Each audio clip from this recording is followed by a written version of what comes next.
العالمين إنك حميد مجيد. أعوذ بالله من الشيطان الرجيم. بسم الله الرحمن الرحيم. إن الله عنده علم الساعة وينزل الغيث ويعلم ما في الأرحام وما تدري نفس ماذا تكسب غدا وما تدري نفس بأي أرض تموت إن الله عليم خبير. قال المؤلف والمفسر رحمه الله تعالى: أدام النفع بعلومه وعلومكم في الدارين آمين. إلى أن قال: وقوله تعالى: وما تدري نفس بأي أرض تموت. قال قتادة رحمه الله تعالى: أشياء استأثر الله بهن فلم يطلع عليهم ملكا مقربا ولا نبيا مرسلا.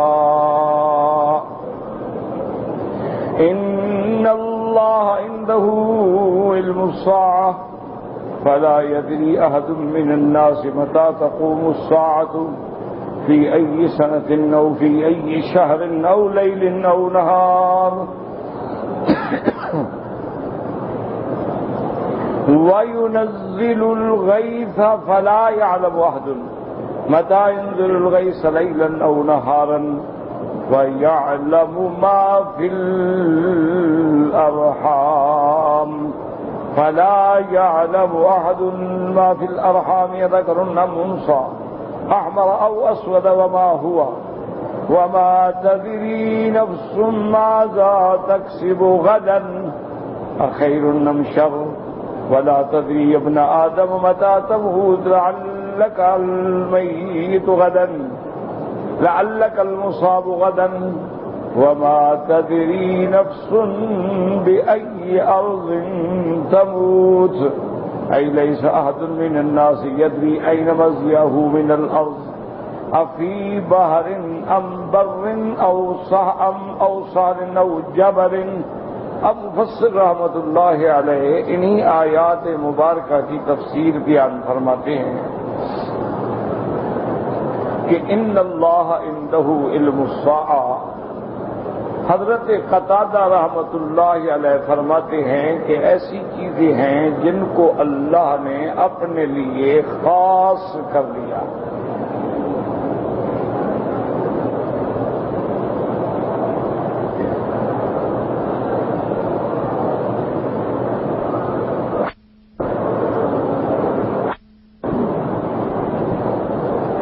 فلم يطلع عليهم ملكا مقربا ولا نبيا مرسلا.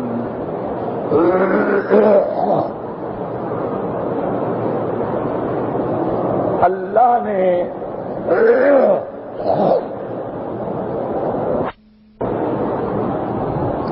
ان پر کسی ملک مقرب کو اور نہ کسی نبی مرسل کو خبر دی. اصل مسئلہ الحمدللہ آپ متعدد بار پڑھ رہے ہیں کہ علم غیب جو ہے وہ اللہ کے لیے ہے، اسی کو زیبا ہے، اسی کو سزاوار. اللہ کے سوا کوئی علم غیب نہیں جانتا، نہ نوری مخلوق، نہ ناری مخلوق، نہ خاکی مخلوق.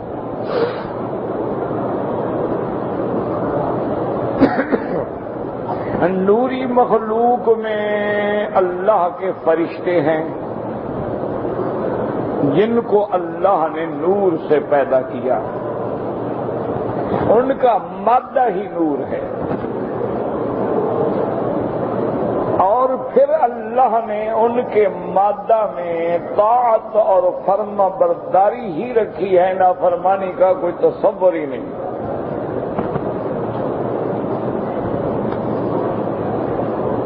تو اب نوری ملائکہ جو ہیں ان کا مجموعی طور پر بالاتفاق یہ جواب تھا جب اللہ نے فرمایا کہ انبئونی باسماء ہؤلاء، ان چیزوں کے نام اور خصائص بتائیں، تو ان سب نے کہا سبحانک لا علم لنا۔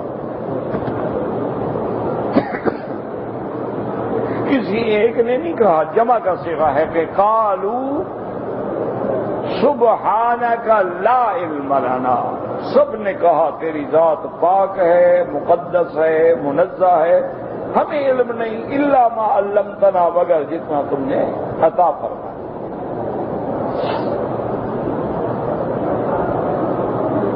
یہ نوری مخلوق کی طرف سے جواب ہو گیا۔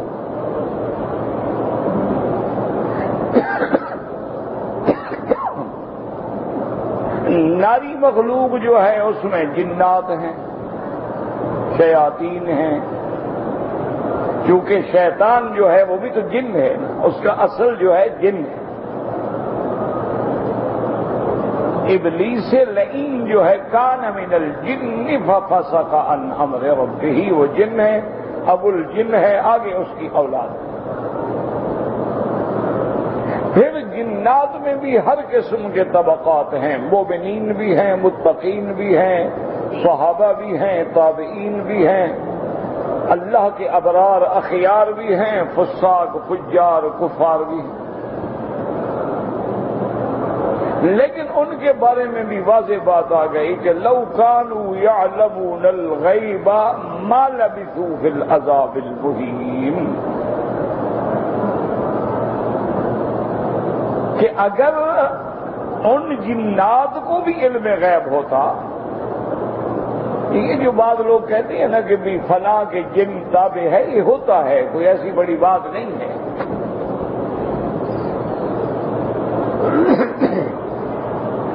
اب وہ جنات جو ہیں دو طریقوں سے خبر دیتے ہیں، اچھی طرح سمجھ لیں، کیونکہ یہی مسئلہ ہے جس سے بندے گمراہ ہوتے ہیں، مشرک بنتے ہیں، کافر بنتے ہیں۔ یہ مسئلہ علم غیب ہی تو ہے۔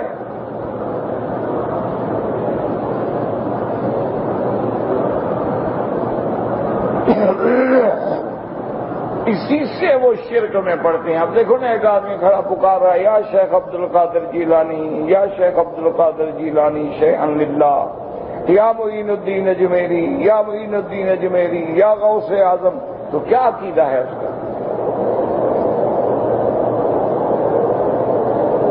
اگر یہ عقیدہ ہے کہ میرے مرشد کو، پیران پیر کو، حضرت چشتی کو میری فریاد کا کوئی پتہ نہیں، نہ سن رہے ہیں نہ علم ہے، تو پھر پکارنے کا فائدہ بھائی؟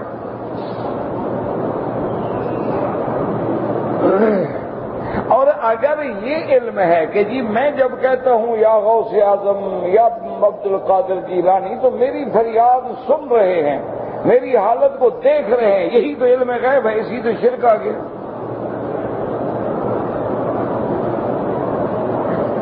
کہ مرید مکے میں بیٹھا ہے، پیر بغداد میں دفن ہے اور فوت ہو گئے، لیکن وہ دیکھ بھی رہے ہیں، سن بھی رہے ہیں، پتہ بھی ہے، تو علم غیب کس کو کہتے ہیں؟ یہ بنیادی بات ہے جس سے بندے علم غیب میں مبتلا ہوتے ہیں۔ گو بعض لوگ جو ہیں ان کو حاضر ناظر نہیں مانتے، عالم الغیب نہیں مانتے، دور سے فریاد سننے والا نہیں مانتے ہیں، وہ محض محبت کے لیے پکارتے ہیں، لیکن کتنے بندے؟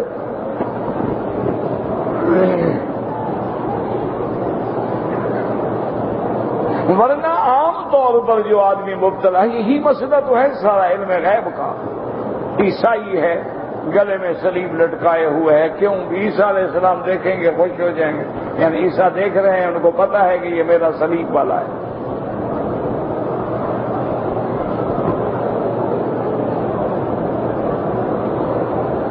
وہ جب ہر بات میں کہیں گے یسوع مسیح کی مہربانی ہوگی، حضرت یسوع مسیح رحم کریں گے، حضرت یسوع مسیح کو ہم درخواست کریں گے، مانا وہ درخواست سن رہے ہیں۔ تو یہی عقیدہ جو ہے اسی سے شرک کی بنیاد ہے، اسی سے پڑتی ہے بنیاد۔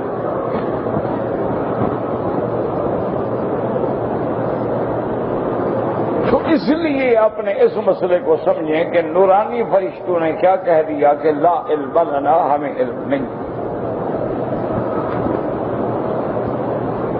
اب یہ ہے کہ فرشتے تو کہتے ہیں ہمیں علم نہیں ہے، لیکن ہمارا ایک جاہل کہتا ہے نہیں نہیں جی ان کو تو علم ہے جی، علم نہ ہو تو روح کیسے قبض کرتا ہے؟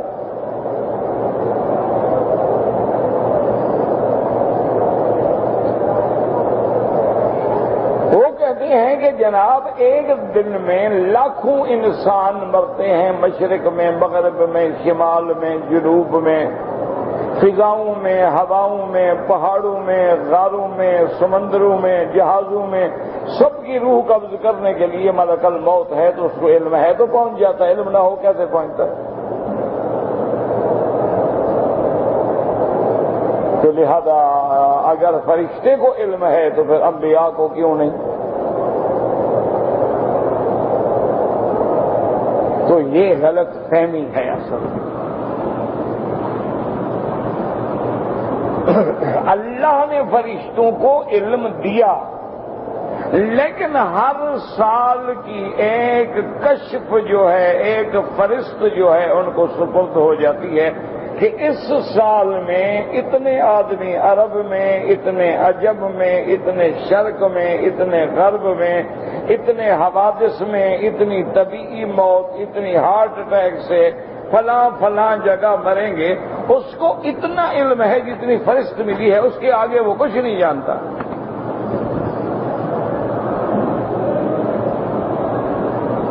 اچھی طرح مسئلے کو سمجھیں، اس لیے قرآن کہتا ہے کرامن کاتبین یعلمون ما تفعلون۔ اللہ نے فرمایا ہم نے دو بڑی عزت والے، شان والے کاتب، لکھنے والے بٹھائے ہیں، ایک تیری داہنی جانب، ایک تیری باہنی جانب ہے، لیکن یعلمون وہ جانتے ہیں جو تم کرتے ہو، جو تم نہیں کرتے وہ نہیں جانتے۔ جو تم کل کرو گے ان کو کوئی پتہ نہیں، ان کو تو اتنا پتا ہے جو تم نے کیا۔ ملک الموت کو بھی اتنا پتا ہے جتنی اللہ نے علم دیا ہے، جو بادلوں پہ فرشتہ ہے اس کو بھی اتنا علم ہے کہ ان بادلوں کو آج فلاں جگہ برسنا ہے، ان کو قیامت تک تمام بادلوں کے برسنے کا کوئی علم نہیں، قیامت تک تمام مرنے والوں کا ملک الموت کو کوئی علم نہیں، ان کو تو اتنی علم ہے جو بات کی تھی لا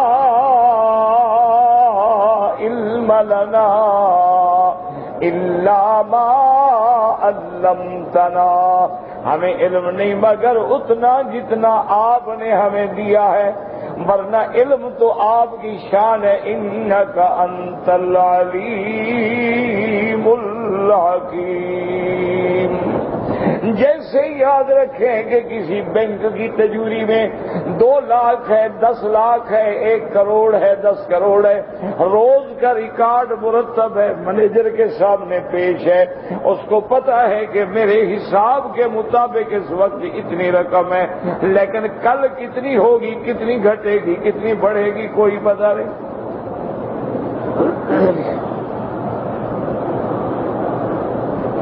تو اس لیے ایک ہوتا ہے علم غیب، ساری کائنات کے ذرے ذرے کا علم وہ اللہ کے سوا کسی کو۔ اب دیکھیں کہ جنات کے بارے میں بھی اللہ نے فرما دیا، میں نے عرض کیا کہ جنات 2 طرح سے علم غیب کے بارے میں خبر دیتے ہیں، یاد رکھو۔ ایک طریقہ تو یہ تھا کہ وہ آسمانوں کے قریب چلے جاتے تھے، اللہ جب حکم دیتے ملائکہ کو فلاں جگہ بارش برسا دو، اب ملائکہ کہتے ماذا قال ربکم، ایک دوسرے سے پوچھتے کہ اللہ نے کیا حکم دیا ہے۔ ملک جو ان کا سردار ہوتا وہ کہتا اللہ نے حکم دیا ہے کہ فلاں جگہ بارش برسانی ہے۔ اب جب ملائکہ آپس میں بات کرتے تو جن جو ہے وہ سنتے، جن سننے کے بعد وہ آ کر اپنے اپنے کاہنوں کو، اپنے اپنے پنڈتوں کو، اپنے وہ جن کے تابع ہوتے ہیں ان کو آگے بتاتے کہ جناب کل 5 بجے شام کو مکہ شریف میں جانب شمال میں بارش ہوگی.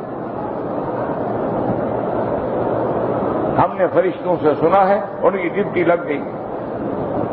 وہ آگے 10 باتیں اور بنا کے اعلان کر دیتے, جی کل بارش ہونے کا. سبحان اللہ, دیکھو پیر پہنچا ہوا ہے, نا بتایا تھا بارش آ گئی کہ نہیں آئی. ایک تو جنات کا یہ طریقہ,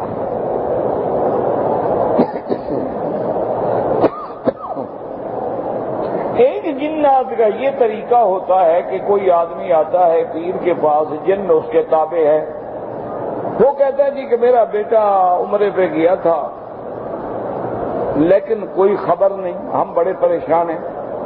کیا نام ہے؟ یہ نام ہے. نشانی کیا ہے؟ یہ ہے. قد کیا ہے؟ یہ ہے. ماں کا نام کیا ہے؟ یہ ہے. باپ کا نام کیا ہے؟ یہ ہے. ان نے جن کو حکم دیا, 1 سیکنڈ میں جن آیا, اس نے ریکارڈ دیکھا, وہ فائلیں پڑھی کہ ہاں فلاں معلم تھا, فلاں کمپنی تھی, فلاں ہوٹل تھا, پہنچ گیا, دیکھا, جا کے خبر دے دی اور ٹھیک ہے جی فلاں ہوٹل میں ٹھہرا ہوا. انہوں نے کہا سبحان اللہ, پیر صاحب کو دل میں غیب ہے.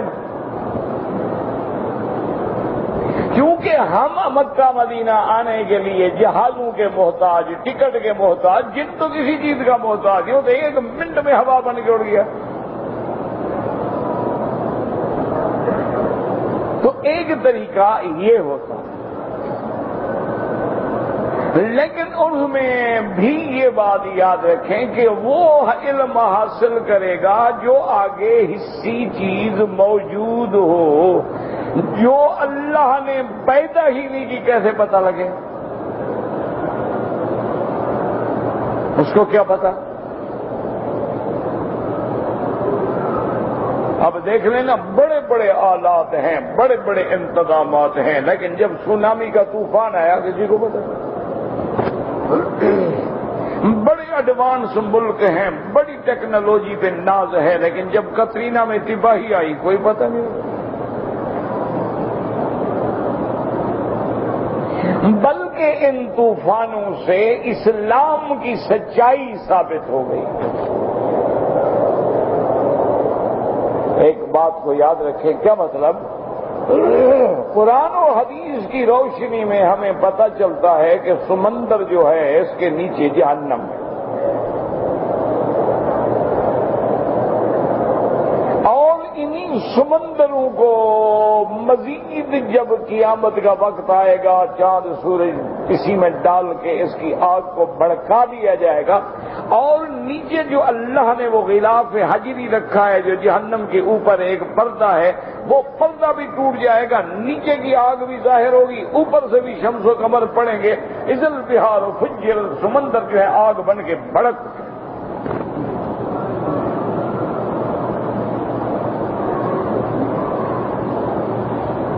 اسی لیے اب آپ ان فلموں کو دیکھیں یا ان اخبارات کو پڑھیں, ان میگزین کو پڑھیں, ان رپورٹوں کو پڑھیں کہ جو لوگ سونامی کے ساحل پہ کھڑے تھے وہ کہتی ہیں ہم حیران ہو گئے کہ پانی ساحل کی طرف آنے کے بجائے واپس جا رہا ہے سمندر میں.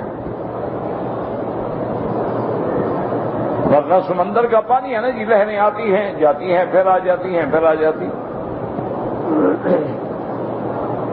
لیکن وہ پانی سارا جو تھا وہ کنارے سے ہٹتا ہٹتا واپس جا رہا ہے سمندر میں. ہم حیران کیا ہو گیا؟ اچھا ایک نظارہ بن گیا, یار پانی ہٹ گیا, ساحل خالی ہوتا جا رہا ہے, دیکھو تو صحیح کیا ہے. اور اس کے بعد یکدم پانی جو ہے وہ تقریباً کوئی 300 فٹ کی لہر جو ہے وہ اوپر اٹھتی ہے, اور سب کو ڈھانپ لیتی ہے اور غرق کر کے رکھ دیتی ہے.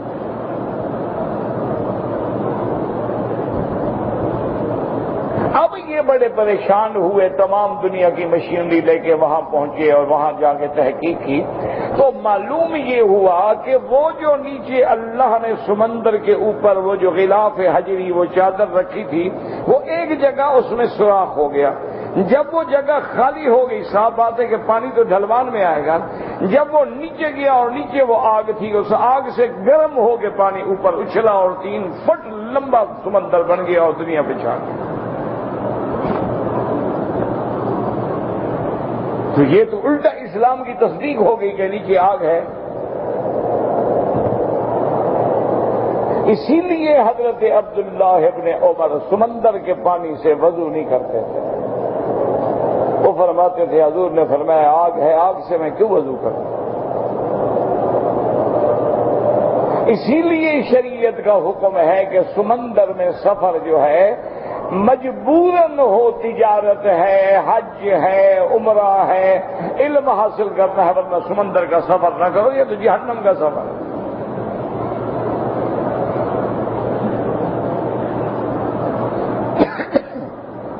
یہ الگ بات ہے کہ کفر نے ہر جگہ اسلام کی مخالفت کی ہے. اسلام کہتا ہے سمندر کا سفر نہ کرو. انہوں نے سب سے بڑے عیاشی کے گڑھ جو ہیں وہ سمندر میں جہازوں میں بنائے.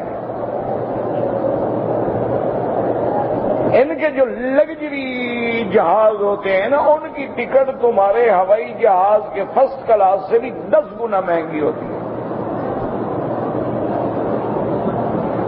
اس لیے بڑے بڑے لوگ جو ہیں وہ شادیاں بحری جہازوں میں کرتے ہیں، پارٹیاں بحری جہازوں میں دیتے ہیں، اور ڈنر اور لنچ کے لیے اپنے مہمانوں کو بحری جہازوں میں بلاتے ہیں. اور ایک کیونکہ جو اسلام کہتا ہے نہ کرو وہ وہی کریں گے.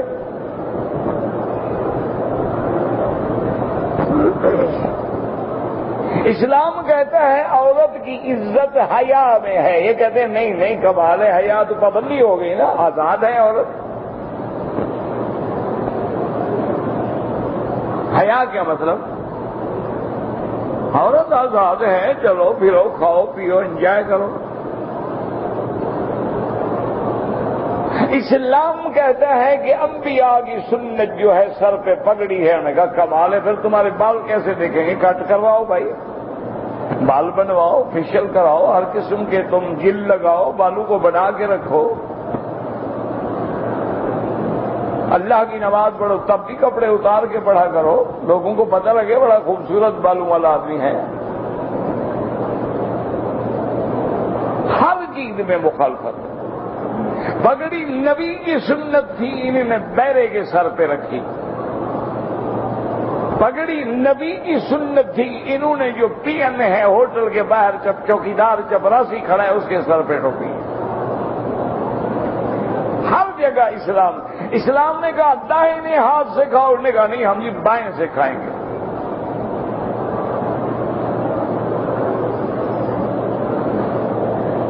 اسلام نے کہا بیٹھ کے کھاؤ، نے کہا نہیں جناب کھڑے ہو کے کھائیں. اسلام نے کہا بیٹھ کے اپنے پیشاب باؤل براز سے فارغ ہوں تاکہ چھینٹے نہ ہونے کا. نہیں یار کمال ہے، اتنا ٹائم کہاں ہے، اتنا جگہ روکنی پڑے گی، ایک لائن میں لگا دو، سب کھڑے کھڑے پیشاب کر دو.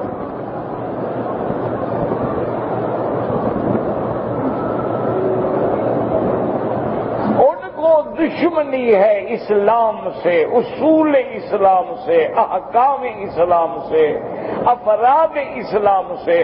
آپ لاکھ تسبیح پڑھیں، آپ لاکھ ذکر کریں، آپ لاکھ چلے کاٹیں، کبھی انگریز آپ کو نہیں چھیڑے گا.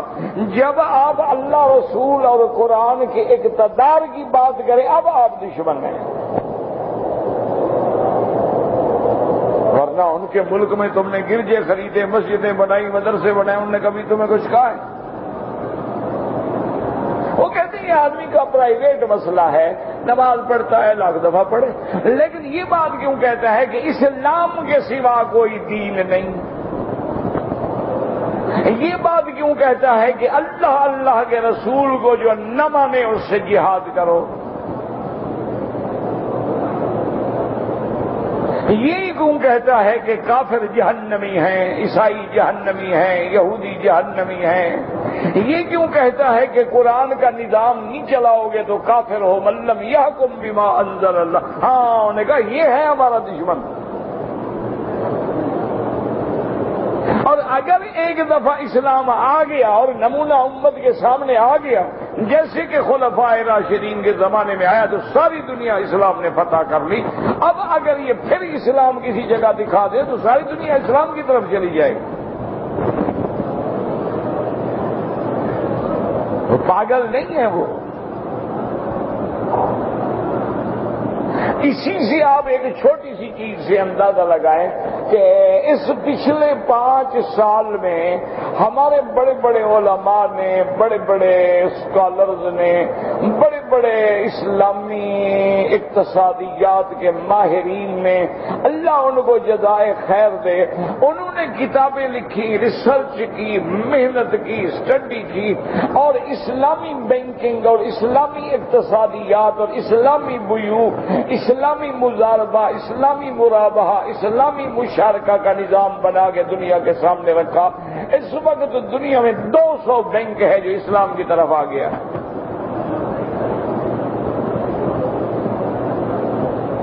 کیوں؟ انہوں نے کہا یار یہ تو بڑا فائدہ ہے۔ وہ پہلا نظام جو ہے وہ تو یہودی نظام اور تو عذاب ہے، یہ اسلام کا تو بڑا عجیب سمپل اور فائدہ، اور کسی کا کوئی استحصال نہیں کیا جاتا ہے۔ تو جب انہوں نے دیکھا کہ اس میں فائدہ ہے، انہوں نے کہا مسلمانوں کا کوئی فائدہ ہے، بس ٹھیک ہے۔ اب بڑے بڑے دنیا کے بینک ہیں، سوئٹزرلینڈ کے بڑے بڑے بینک ہیں اور دنیا کے بڑے بڑے بینک ہیں، سب نے اپنے اسلامک کاؤنٹر کھول دیے کہ بھئی تجربہ تو کرو اسلام کیا کہتا ہے۔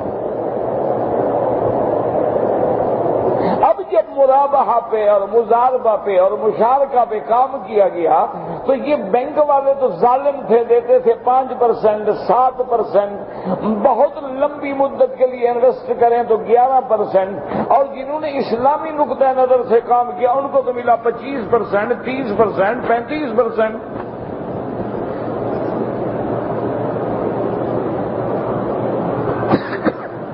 کیونکہ اس کی وجہ یہ تھی کہ مثلا میرے پاس 2 لاکھ ہے اور میں 2 لاکھ میں کچھ نہیں کر سکتا۔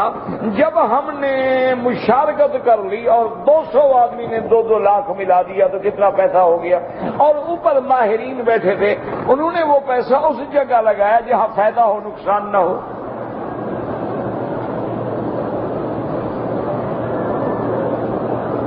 وہ تو جناب سالوں میں ایسے نتائج آئے ہیں کہ اب جو ہے 200 بینک جو ہے وہ اسلام کی طرف آ گیا۔ آج بھی آپ دیکھ لیں بغیر کسی دعوے کے، آج بھی آپ ایسا کریں، اللہ توفیق دے آپ کو بھی اور مجھے بھی، کہ آپ اسلام کی کوئی کتاب لے لیں، اس میں کتاب البیوع یعنی بے شراء اور بے کی کتنی قسمیں ہیں، کون سی بے حلال ہے، کون سی بے حرام ہے۔ اچھا، پھر اس میں اجارہ، اس میں معاہدہ، اس میں لین دین، اس میں قرضہ دینا، اس میں قرضہ لینا، وصیت کرنا اور ورثاء کے حق میں وصیت۔ آج کوئی حدیث کی کتاب اٹھا کے دیکھ لیں، اس میں جو اقسام ملیں گے، اس میں جو تحریر میں لفظ ملیں گے، آج ساری دنیا ترقی کر جائے، ایک لفظ ان کے قانون دان نہ آگے بڑھا سکے نہ پیچھے بڑھا سکے جو اسلام نے کہا۔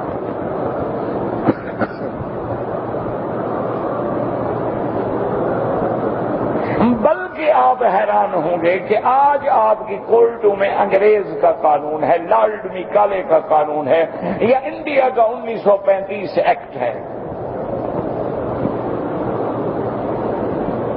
لیکن آپ دیکھیں کہ جہاں بھی جائیں، آپ کسی کورٹ میں جائیں، مدعی مدعا علیہ، تو مدعی یہ انگریزی کا لفظ ہے، دعویٰ یہ انگریزی کا لفظ ہے، شاہد یہ انگریزی کا لفظ ہے، نالش انگریزی کا لفظ ہے، من کے مسمی بسلامتی ہوش حواس خمسہ بلا اجبار اقرا عہد کس، یہ کون سی انگریزی ہے جی؟ ہم تو اسلام کے محتاج، لفظ ہی نہیں ملے تمہیں کہیں ایسے۔ میں اقرار کرتا ہوں، میں شہادت دیتا ہوں، میں اللہ کو حاضر ناظر جان کے گواہی دیتا ہوں، یہ کہاں سے لفظ ملے؟ شاہد، میں شہادت دیتا ہوں، شہادت کا لفظ کہاں سے آ گیا؟ انگریز نے دیا آپ کو؟ یہ تو قرآن نے دیا تھا کہ کذالک جعلناکم امۃ وسطا لتکونوا شہداء علی الناس، مدعی کا لفظ کس نے دیا؟ حضور نے فرمایا البینۃ علی المدعی والیمین علی من انکر، کہ اگر تیرے سامنے دعویٰ پیش ہو، مدعی سے کہو ثبوت پیش کرے، اگر مدعی ثبوت پیش نہ کرے تو مدعا علیہ قسم اٹھائے۔ آج بھی آپ کا قانون کہتا ہے کہ جی فلاں جج صاحب نے حلف اٹھا لیا، تو حلف کس کا لفظ ہے؟ انگریزی کا لفظ ہے۔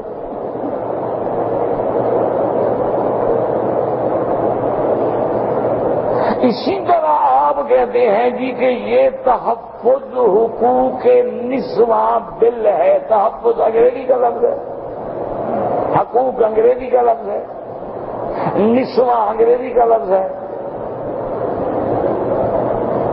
قرارداد مقاصد، مقاصد کس کا لفظ ہے؟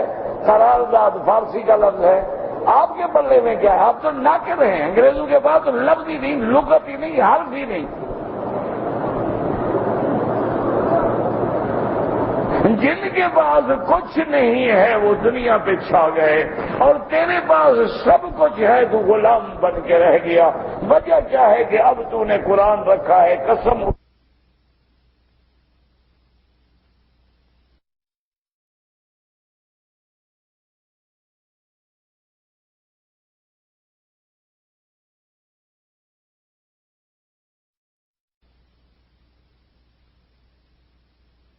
جاتی ہے، اس کی بھی تو ہیومن رائٹس ہے، اس کی بھی تو انسانی حقوق ہے نا، کیوں نہیں دیتے ہو؟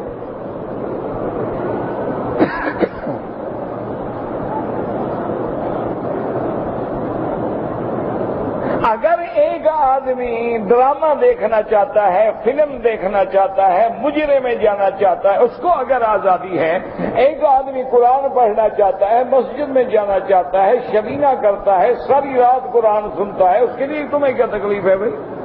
آزادی ہے، آزادی دو۔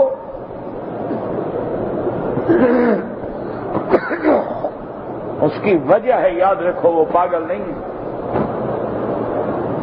دشمن بڑا ذہین ہے اور ہم انتہائی سادہ ہیں۔ اسی لیے کسی بزرگ نے کہا تھا نا کہ چے دلا ورست دستے کہ بکف چراغ دارد، کہ دیکھو چور کتنا بہادر ہے، چوری کرنے کے بعد ہاتھ میں لیمپ پکڑ کے ڈھونڈنے میں بھی لگا ہوا ہے، چور کو پکڑنے میں بھی تمہارے ساتھ بھاگ رہا ہے کہ ادھر گیا جی ادھر گیا، وہ ادھر گیا، وہ جی ادھر گیا، تاکہ چور بھاگ جائے اسی طرح۔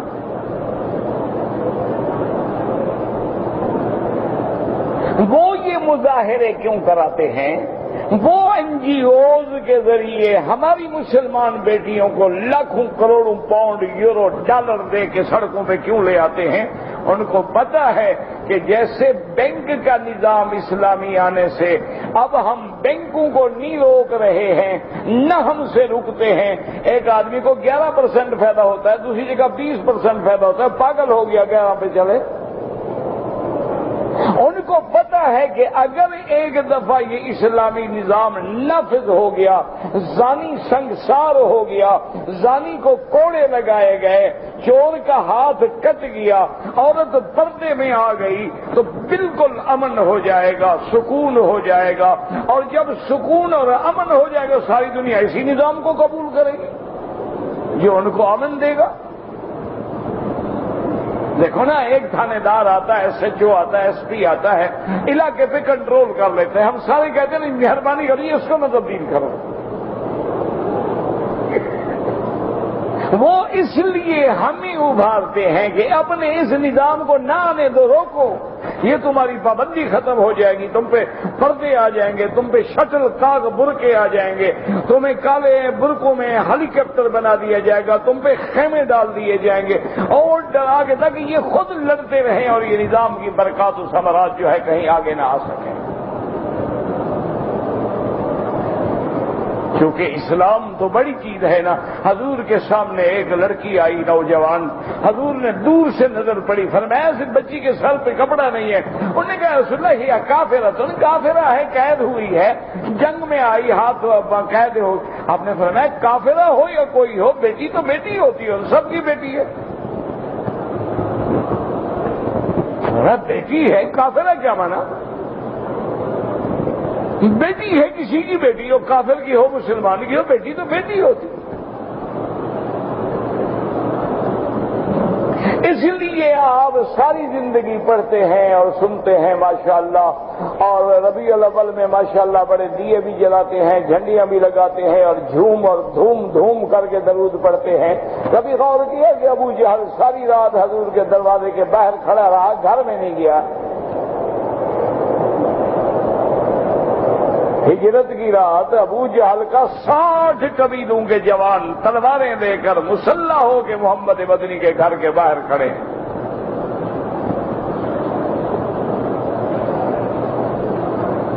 سارے گھر کو محاصرے میں لے لیا ہے۔ یہ تو الگ بات ہے نا کہ اللہ نے اپنے نبی کی حفاظت کی، وَيَمْكُرُونَ وَيَمْكُرُ اللَّهُ وَاللَّهُ خَيْرُ الْمَاكِرِينَ۔ اللہ نے فرمایا کافروں نے بھی تدبیریں کی لیکن ہم نے بھی تدبیر کی، سب سے بہتر تدبیر کرنے والی اللہ کی ذات ہے۔ اللہ نے حکم دیا میرے بدری مٹی اٹھاؤ اپنے ہاتھ میں، حضور پاک نے مٹی اٹھائی اور اس پر آپ نے کچھ پڑھا، پڑھنے کے بعد اللہ نے فرمایا پھینک دو، شاہت الوجوہ شاہت الوجوہ شاہت الوجوہ۔ حضور پاک نے ایک طرف وہ مٹی پھینکی، اللہ نے فرمایا میرا بدری یہ پھینکنا تیرا کام ہے، اس کو سب کی آنکھوں میں پہنچانا میرا کام ہے۔ وما رمیت اذ رمیت ولکن اللہ رما۔ یہ آپ نے نہیں پھینکی، آپ تو سبب بنے ہیں، اصل پھینکنے والے تو ہم ہیں کہ چاروں طرف کے دشمنوں کے آنکھوں میں پہنچا دی۔ حضور درمیان سے نکل گئے، تشریف لے گئے، چلے گئے، لیکن کافر ساری رات کھڑے ہیں، بستر پہ حضرت علی لیٹے ہوئے ہیں، کافر کھڑے ہوئے ہیں۔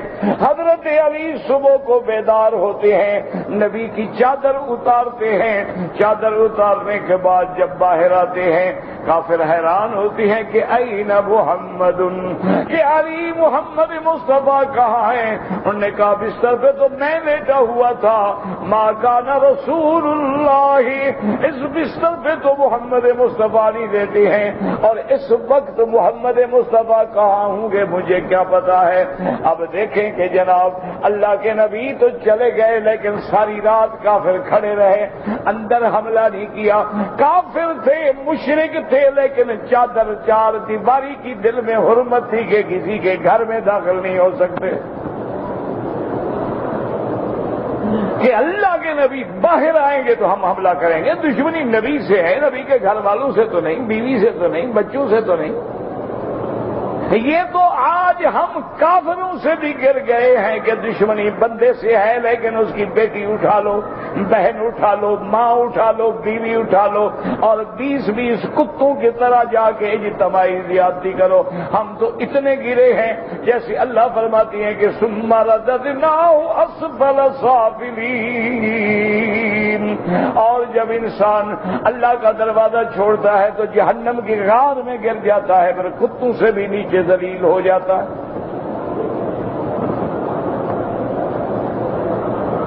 اس لیے وہ مخالفت کر رہے ہیں کہ پھر کہیں یہ نمونہ نظر نہ آ جائے کہ محمد ابن قاسم جہاں سے گزرتا گیا ہندو کلمہ پڑھتے گئے اور کہتے تم دیوتا ہو،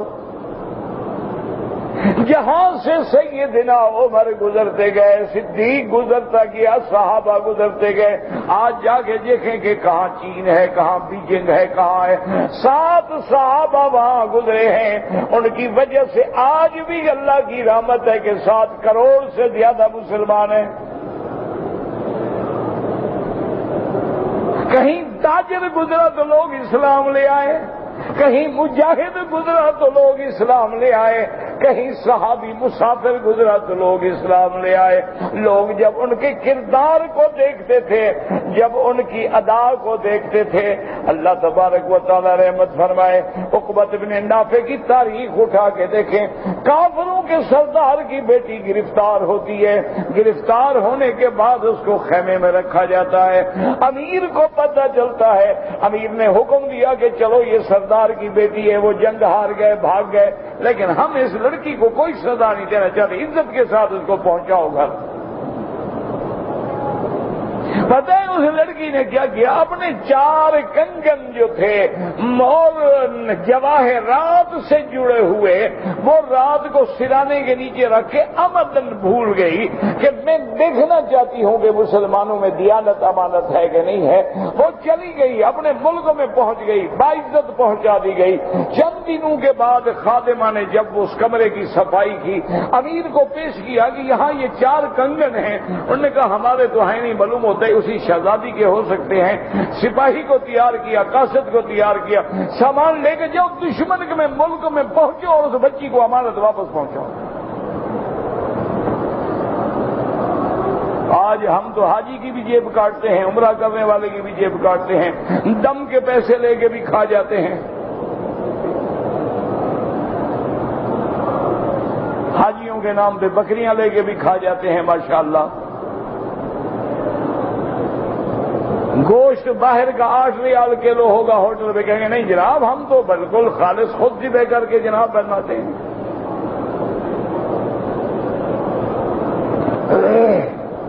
اس لیے کفر جو ہے ہمیں اسلام سے دور کر رہا ہے، یاد رکھو۔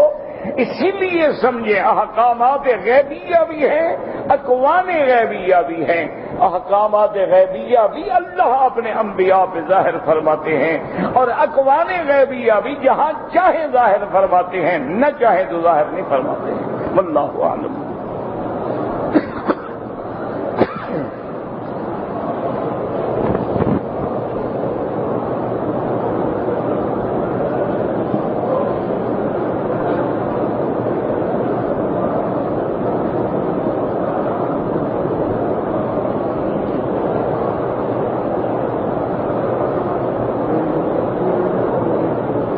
بہرحال گزارش یہ ہے کہ کسی مولوی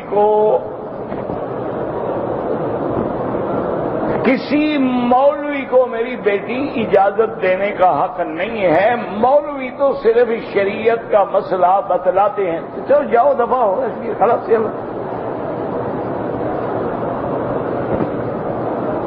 لا حول ولا قوة الا باللہ۔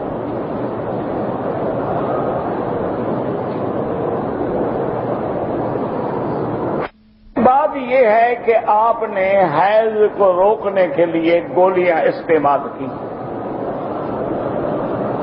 یہ گولیاں جو ہیں ان میں ایک بڑا عذاب ہوتا ہے، کبھی فائدے کے بجائے الٹا نقصان ہو جاتا ہے کہ پھر رکنے میں بھی نہیں آتا ہے۔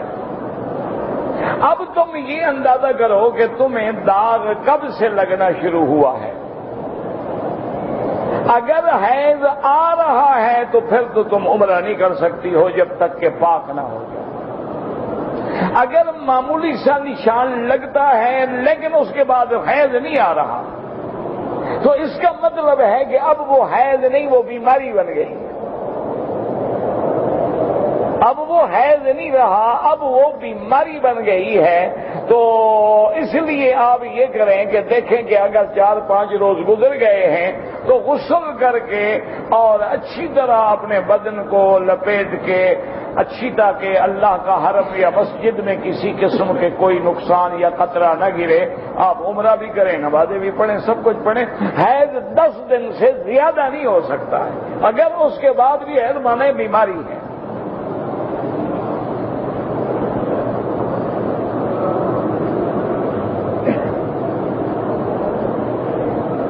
اگر ایک آدمی نے عمرہ کیا ہے، صفا مروہ جب دوڑا تو مروہ سے شروع کیا اور صفا پہ ختم کیا ہے 7 چکر، اس کا وہ صفا ادا نہیں ہوا۔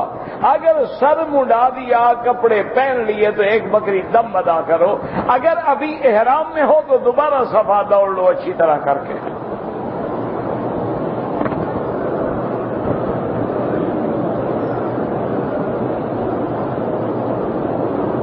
اگر میں دکان پہ ڈیوٹی کرتا ہوں، میں موبائل کارڈ خرید کر کے رکھ لوں اور بیچوں، 1 ریال 2 ریال مل جاتے ہیں، کوئی بات نہیں۔ زمزم کے پانی سے کلی کرنا جائز ہے، سب کچھ کرنا جائز ہے، غسل کرنا بھی جائز ہے۔ حضرت اسماعیل غسل کس سے کرتے تھے؟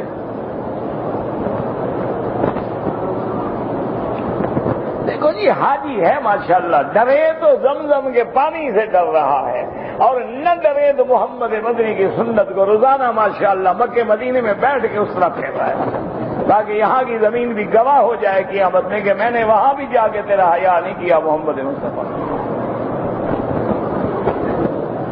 تیرے روضے پہ آ کر بھی مجھے شرم نہیں آئی، کعبۃ اللہ کو منہ لگا کے بھی میرا مولا مجھے حیا نہیں آیا، نماز تیرے کعبے کی طرف پڑھی، شکل میں نے تیرے دشمنوں کی بنائی۔ یاد رکھو، مسئلہ سمجھ لو، حضور کے زمانے میں یہ فارس کے علاقے سے کسرا کے علاقے سے دو آدمی آئے، ان دونوں کی داڑھیوں پہ اس طرح پھرا ہوا تھا اور بڑی بڑی مونچھیں تھیں۔ حضور نے فرمایا کون ہو تم؟ انہوں نے کہا ہم فارس کسرا سے آئے ہیں۔ تو صحابہ کہتے فأعرض رسول اللہ، حضور نے منہ پھیر لیا، فرمایا میں شکل نہیں دیکھنا چاہتا تھا۔ اور اگر شفاعت والے دن حضور نے رخ پھیر لیا تو کیا ہوگا؟ کیا خیال ہے؟ سوچ لو، تمہاری مرضی ہے۔ تم نے سمجھا ہے کہ داڑھی معمولی سی بات ہے، یہ تو اللہ کے احکام میں سے ہے۔ ان اللہ امرنی، حضور نے فرمایا میرے اللہ نے مجھے حکم دیا ہے داڑھی کا۔ ٹھیک ہے جی، تم بیوی کو راضی کرو، اللہ کے نبی کی کیا کرو، وہ تو ہاتھ چوم کے راضی کر لیں گے نا، انگوٹھے بھی اپنے چومیں گے، راضی نبی ہو جائے گا۔ کوئی عقل بھی ہے بھئی؟ انگوٹھے تو اپنے چومتے ہو، یا تو نبی کے چومو، یا جس نے نبی کا نام لیا ہو جلدی جلدی دوڑ کے اس کا منہ چومو۔ اپنے انگوٹھے چوم گئے، یہ تو انگریزوں کا سلام ہے، وہ بھی دور سے بوسہ اچھالتے ہیں، بوسہ پھینکتے ہیں، یہ مسلمانوں کا تو نہیں ہے۔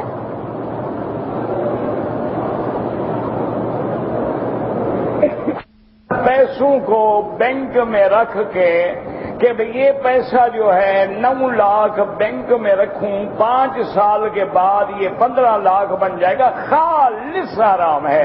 اپنی اولاد کو حرام پہ نہ پالو، ان کے لیے 9 لاکھ کا پلاٹ لے کے پھینک دو، انشاءاللہ وہ 20 لاکھ کا ہو جائے گا۔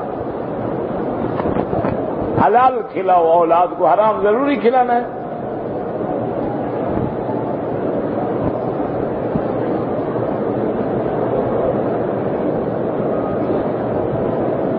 بہرحال یہ ہے جی کہ اولاد نہیں ہے، رقم میں بازاری قیمت 20,000 ہے، 1 لاکھ تک فروخت ہوتی ہے بیت المال کے چکر میں۔ بہرحال گزارش یہ ہے کہ آپ نے زمین کرائے پہ دی ہے یا دکان کرائے پہ دی ہے، جو آمدنی آئے گی زکوٰۃ دینی ہوگی۔ اب اتنا چمبا تو میں نے عمرہ کر لیا، کپڑے پہن لیے، بال نہیں کٹائے، اگر یاد آ گیا فوراً کٹا لیے تو ٹھیک ہے، اگر 8 گھنٹے 10 گھنٹے گزر گئے بعد میں کٹائے، ایک بکری دم بھی ادا کرے اور بال ہر حال میں کٹائے۔ چادریں کھلنے سے احرام نہیں کھلتا، جب تک بال نہیں کٹاؤ گے آپ احرام میں ہیں۔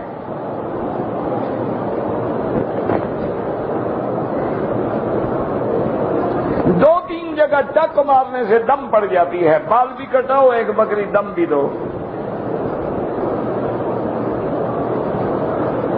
اگر کسی آدمی کے اعضائے وضو پر ایسا رنگ جمع ہے کہ پانی نیچے نہیں پہنچتا، پہلے اتارو اس کو، ہر حال میں پانی نہیں پہنچے گا، وضو نہیں ہوگا۔ ہاں، یا تو زخم میں پٹی بندھی ہے پھر اوپر مسح کرو، پٹی تو نہیں ہے، وہ تو میل جمی ہے یا رنگ جمع ہے، تو ایسے تھنر وغیرہ لگائیں گے 1 منٹ میں صاف ہو جائے گا۔ کیسے صاف نہیں ہوتا ہے؟ کعبۃ اللہ کا دروازہ شروع سے اس جگہ پر ہے، ہاں جی شروع سے اس جگہ پر ہے، کیوں آپ نے بدلنا ہے کیا؟ اب یہ مسئلہ ہے، ایمان سے کہو نا، آپ کا ارادہ ہو بدلنے کا تو درخواست لکھ کے بھیج دیں۔ انا للہ و انا، میں نے ظہر کی نماز کے بعد فجر کے 2 فرض قضا ہو گئے تھے، پڑھے، ٹھیک ہو گیا۔ قصر نماز میں وطر جو ہیں امام ابو حنیفہ رحمت اللہ علیہ کے نزدیک ضروری ہے کہ وطر واجب ہے، سنت معاف ہے سفر میں، یہ نہیں کہ وطر بھی معاف ہو، باقی ائمہ کے نزدیک وطر جو ہے وہ سنت ہے، وہ بھی معاف ہے۔ اگر میں دونوں نمازیں جمع کر کے پڑھوں جائز ہے، لیکن طریقہ یہ ہوتا ہے کہ ظہر کو لیٹ کرو آخر وقت میں پڑھو، عصر کو اول وقت میں پڑھو۔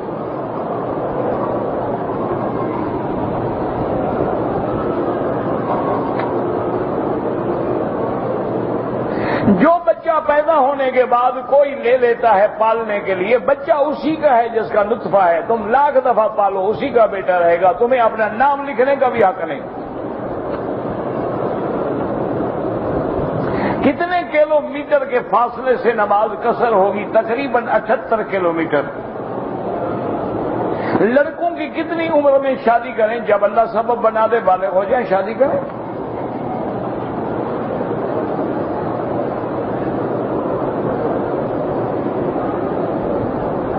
میرے پاس پیسہ جمع ہے، میں نے اپنی بہنوں کی شادی پہ لگانا ہے، اگر سال گزر گیا ہے زکوٰۃ دینی ہوگی، ورنہ بہنوں کو دے دو۔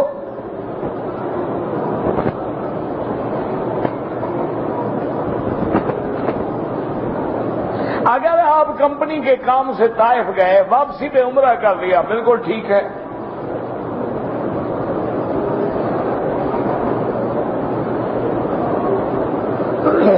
آپ نے جیزان سے چھٹی یا ٹرانسفر پہ آئے، عمرہ نہیں کیا، کوئی حرج نہیں۔ دم والا گوشت جو ہے، ایک دم کا بکرا ذبح کر کے حرم میں تقسیم کر دو، حد حرم کے اندر۔ اب جس کو تم نے دیا ہے وہ کسی کو جا کے کھلائے، اس کی مرضی۔ احرام کی چادر کو استری کرنا جائز ہے، ہاں جناب، آگ لگانا جائز ہے، اس کو کوئی وجہ نہیں۔ حاجی کو گرم کرنا جائز ہے تو احرام کی چادر کو گرم کرنا کیوں جائز نہیں؟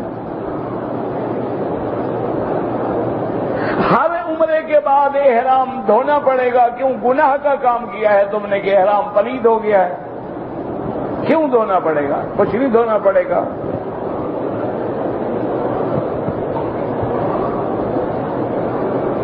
میرا باپ کہتا ہے بھتیجی سے شادی کرو، ماں کہتی ہے بھانجی سے شادی کرو۔ ماں باپ کو لڑنے جو تم کسی تیسری سے شادی کر دو،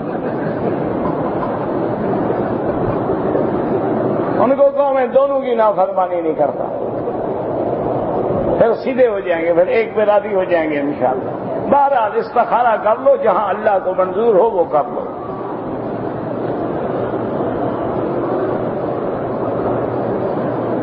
کوئی آدمی قرآن شریف میں پیسے رکھے، کیوں رکھے؟ اٹھا لے، قرآن شریف نے کہا ہے مجھے پیسے دو، قرآن اللہ کا کلام بھوکا ہو گیا ہے۔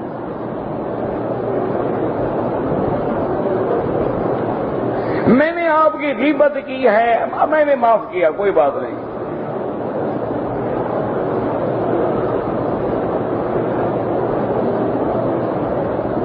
تانبے کی انگوٹھی اگر مرد پہنے صرف چاندی کی جائز ہے، نہ لوہا نہ تانبا نہ سونا۔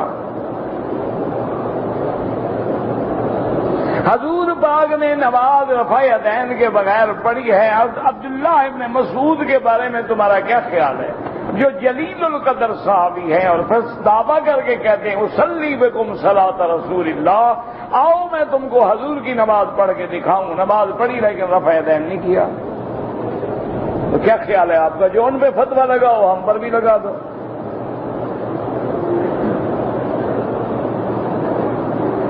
میں کچھ دنوں سے بہت پریشان ہوں، استغفار کرو۔ سود کا لینے والے پہ بھی لعنت، دینے والے پہ بھی لعنت، لکھنے والے پہ بھی لعنت، گواہی دینے والے پہ بھی لعنت۔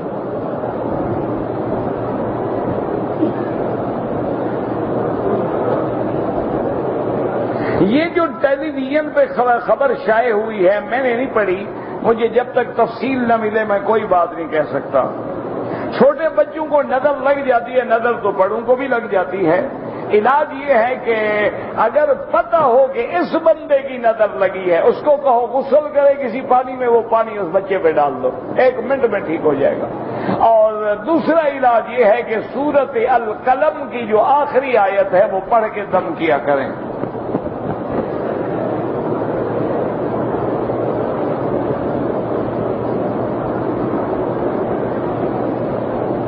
انی اتزوج بامرأة وتلك المرأة كانت لا تغطي الله أعلم۔ فهمت سوالك واسأل من أحد العلماء الذين يتكلمون باللغة العربية۔ ربنا تقبل منا انك انت السميع العليم وتب علينا انك انت التواب الرحيم۔ اللهم احفظنا بالاسلام قائما وقائدا وراكدا ولا تشمت بنا عدوا ولا حاسدا۔ اللهم فرج هم المهمومين، نفس كرب المكروبين، واقض الدين عن المدينين، واشفنا واشف مرضانا ومرضى المسلمين۔ صلى الله تعالى على خير خلقه سيدنا محمد وآله وصحبه اجمعين۔